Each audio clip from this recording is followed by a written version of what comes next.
The last time I saw my sister, she held my hand and whispered, "No matter what happens, you're my home." A week later, she married a billionaire and vanished like we never existed. No calls, no goodbyes, no explanation. One minute, we were two kids laughing on a broken couch, sharing dreams over dollar store popcorn. The next, she was living in a glass mansion with guards at the gate, and we were just a memory she buried in silence. People say money changes people, but this wasn't change. This was erasure. She didn't just move on. She deleted us. Cut off every single one of us like we were toxic like. Love was a virus she had to cure. And here's the part that still haunts me. She didn't look back, not even once. But what if I told you it wasn't just about the money? What if I told you there was a secret behind that perfect life she stepped into? A secret that destroyed more than just our family. It almost destroyed her. Let me take you back to the beginning, before the private jets, before the designer gowns, before the man with too much power and a reason to erase us all. Let me tell you what really happened to my sister Lila. Lila and I were born 13 months apart. Irish twins, people used to call us. She was the loud one, the beautiful one, the kind of girl who made teachers smile even when she forgot her homework. I was the shadow beside her, quiet, observant, always watching her shine. We grew up in a two-bedroom apartment that smelled like damp laundry and burnt toast. Mom worked 2 jobs, and Dad disappeared before I turned 6. Lila hated being poor. She hated hand-me-downs, hated free lunch tickets, hated how the world looked at us like we were less. She used to stare at the sky from our fire escape and whisper, "Someday I'll be so rich, I won't even remember what it's like to live like this." I always thought she was dreaming. I didn't know she was planning. By the time she was 17, she was modeling part-time. Then came brand deals, local magazine shoots, and a growing Instagram page. Her beauty wasn't just physical, it was magnetic. She walked into a room and people turned, not because she demanded attention, but because it followed her. Then she met Daniel Hawthorne. Billionaire tech investor, 10 years older, with salt and pepper hair and eyes that looked straight through people. I met him once. He shook my hand without smiling and complimented my plainness. I didn't like him, but Lelache lit up around him, said he made her feel seen, said he understood ambition. I wanted to trust her. I tried, but everything happened too fast.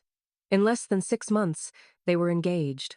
The wedding was planned by his assistant, held on a private island with a guest list full of executives and celebrities. Lila's friends from home didn't make the cut. Most of our family couldn't afford the flight. She paid for my ticket, told me not to wear anything too loud. When I arrived, it didn't feel like her wedding. It felt like a product launch. There were cameras, drones, and stylists.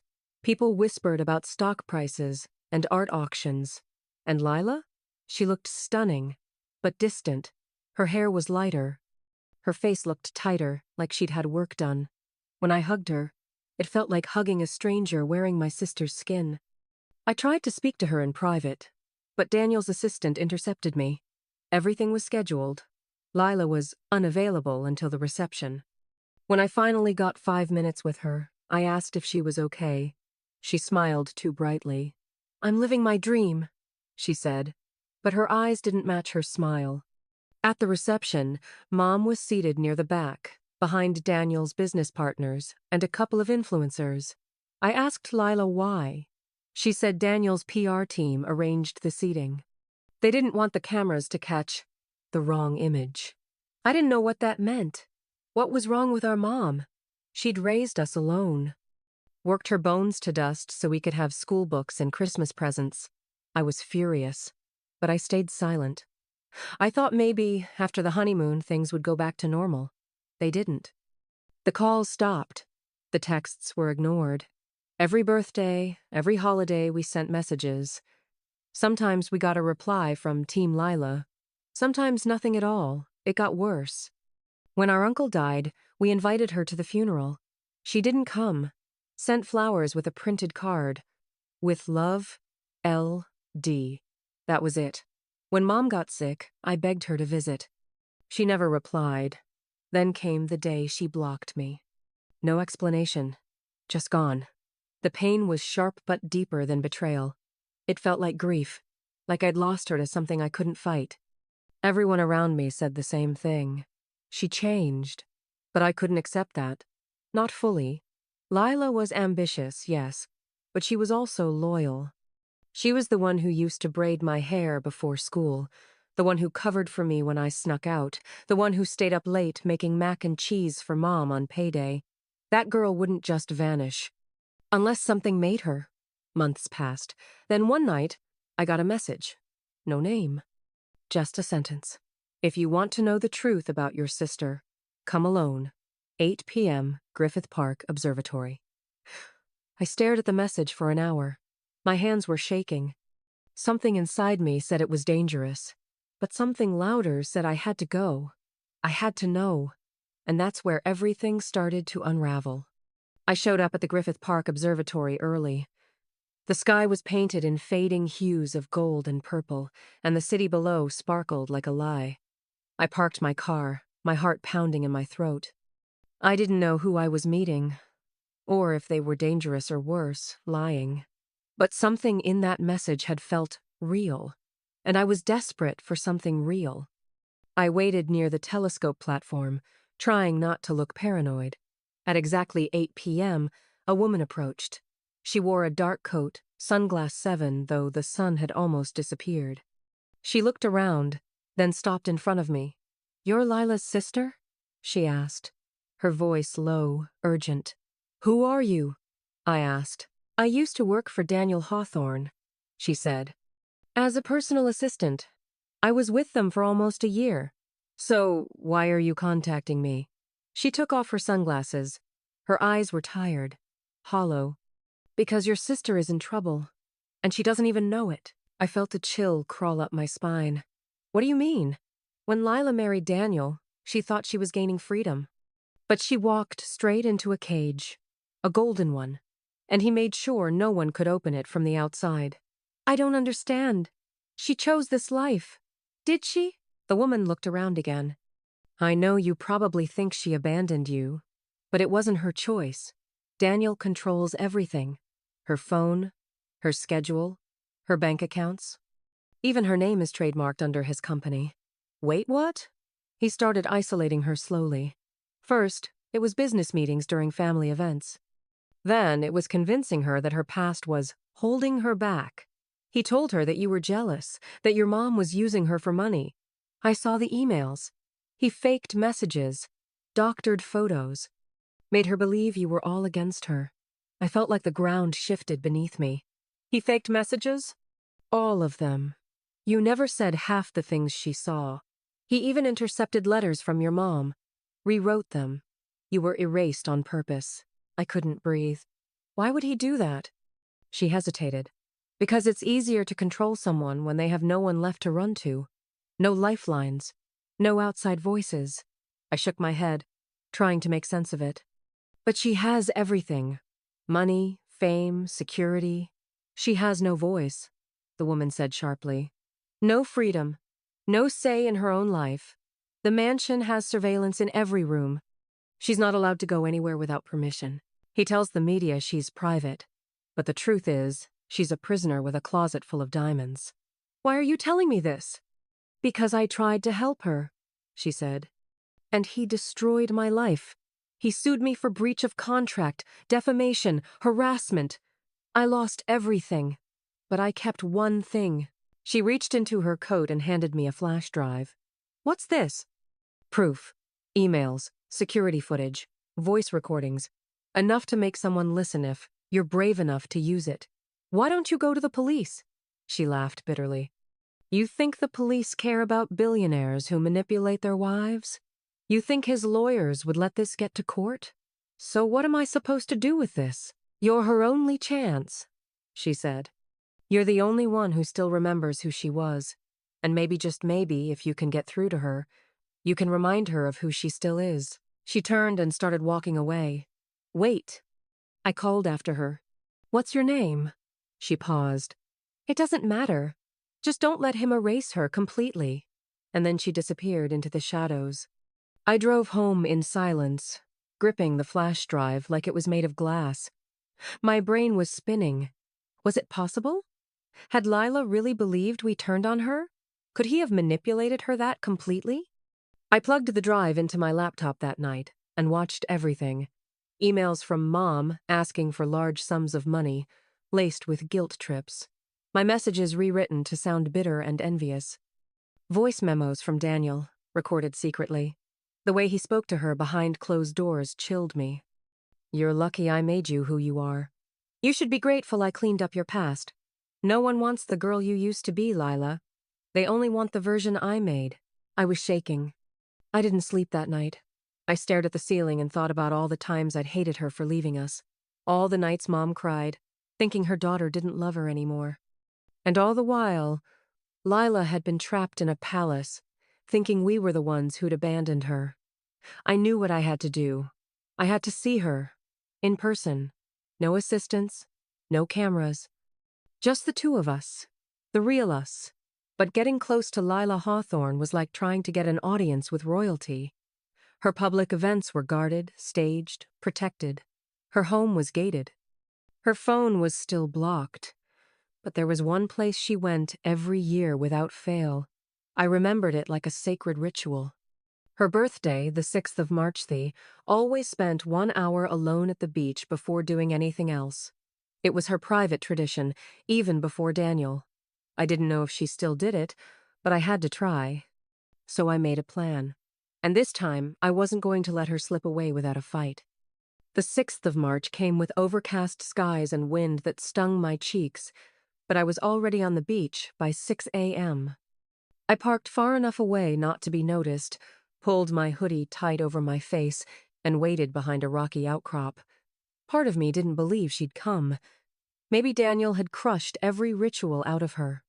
But then, at 7:02, I saw her. She stepped onto the sand barefoot, her designer coat fluttering behind her like a cape. Her hair was longer, darker, but unmistakable. Lila. She didn't bring security. No phone. Just her and the ocean, and a quiet kind of sadness in her walk.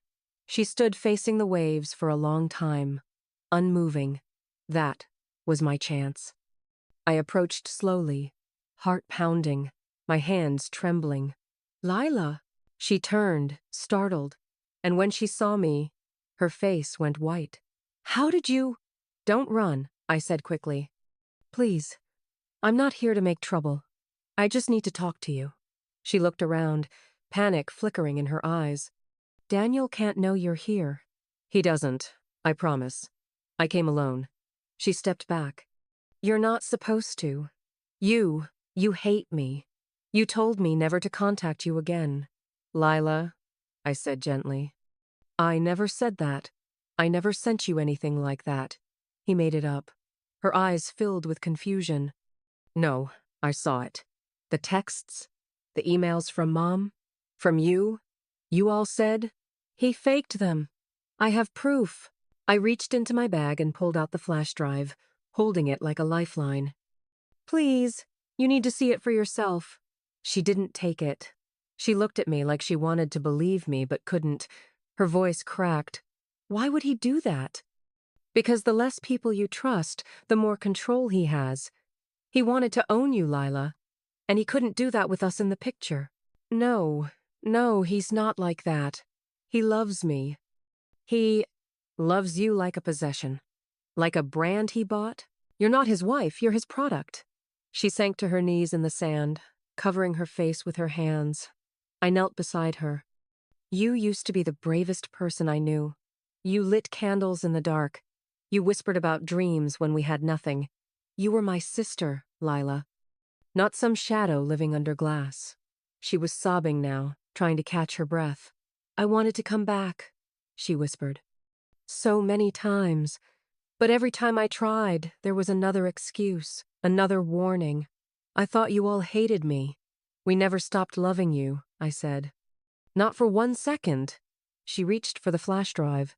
Can I see it?" "Come with me," I said. "Somewhere safe. Just us." She hesitated, then nodded. That night, we sat in my apartment, watching everything. The messages, the voice recordings, the lies. She didn't speak for a long time, just stared at the screen like it was a grave. "I gave up everything for him," she said, "and he made sure I had nothing left but him. But now you know," I said. "And we can fix this, together." She looked at me, tears in her eyes. "Do you think it's too late to come home?" "Never," I said. "But we have to be careful. If he finds out you know the truth, he'll bury it," she said. "He'll bury me." I saw it in her eyes. The fear, the fury, and underneath it all, the fire that had never really gone out. "Then let's burn the whole thing down," I said. The plan had to be fast, quiet, strategic. We couldn't confront Daniel directly, was too powerful, too protected. But Lila still had something he didn't expect. Her story. And once the truth was public, there would be no taking it back. We started small. Lila met with a journalist. She trusted someone from her early career, someone who owed her a favor. She showed the flash drive, told everything off the record. The journalist was shocked, but cautious. "You understand this could ruin you," she said. Lila replied, "I'm already ruined. I'd rather be hated for the truth than loved for a lie." A week later, the expose hit the internet. The Billionaire's Cage, the hidden life of Lila Hawthorne. It spread like wildfire. Screenshots, voice clips, timelines, comparisons. People were shocked. The public turned fast. Comments exploded. "She was a prisoner all along. Daniel Hawthorne is a monster in a tailored suit. We owe her an apology." And Daniel, he panicked. Tried to issue statements denying everything. Claimed the audio was doctored. Sent cease and desist letters. But it was too late. The truth was out. Lila's face wasn't just a fashion icon anymore, it was a symbol of reclaiming power. She filed for divorce, froze her joint accounts, filed lawsuits for emotional abuse, financial control, and fraud. And for the first time, Daniel couldn't stop her. She had the world watching now. And she had us, her family, her real support. The night her legal team filed the papers, she came over to Mom's apartment for dinner. Just like old times. No cameras, no assistants, just us. Lila hugged Mom like she hadn't seen her in years. "Because she hadn't," Mom cried for a full 10 minutes. "I thought I lost you," she whispered. "You didn't," Lila said. "You just couldn't reach me through the walls he built." That night, we sat on the couch and watched old home video zones I thought she'd forgotten. Us dancing in the living room, sharing noodles, laughing until we cried. And Lila? She cried too, but it wasn't the same grief from before. This time, it was release. "I thought I was too far gone," she said. "But you came for me." "We never stopped waiting," I told her. "You're not too far gone. You're just getting started." And in her eyes, I saw her again, my sister. Not the billionaire's wife. Not the brand. Just Lila. And this time, she wasn't going anywhere. 6 months later, the headlines moved on. The fire faded from the media, and Daniel's name no longer trended. He disappeared behind his lawyers and board meetings, while Lila quietly rebuilt her life this time, on her own terms. She moved into a small house by the sea, not far from where we met that day on the beach. No cameras, no marble floors, just wood and warmth, and a stack of old family photos on her bookshelf. For the first time in years, she cooked her own meals. She adopted a rescue dog. She laughed without checking who was watching. And every Sunday we had dinner together, me, Mom, Lila, and the silence we'd learned to fill again. One night, I asked her what scared her most. She didn't say Daniel. She didn't say losing everything. She said, forgetting who I was, that was the real prison. I nodded, because I understood now. Fame is loud, money is blinding. But the quiet truth of who you are, the people who know your worst and stay anyway, that's what matters. That's what was never for sale. She's not the girl in the tabloids anymore. Not the trophy wife, not the brand. She's just Lila, my sister, my home. And no one gets to erase that again.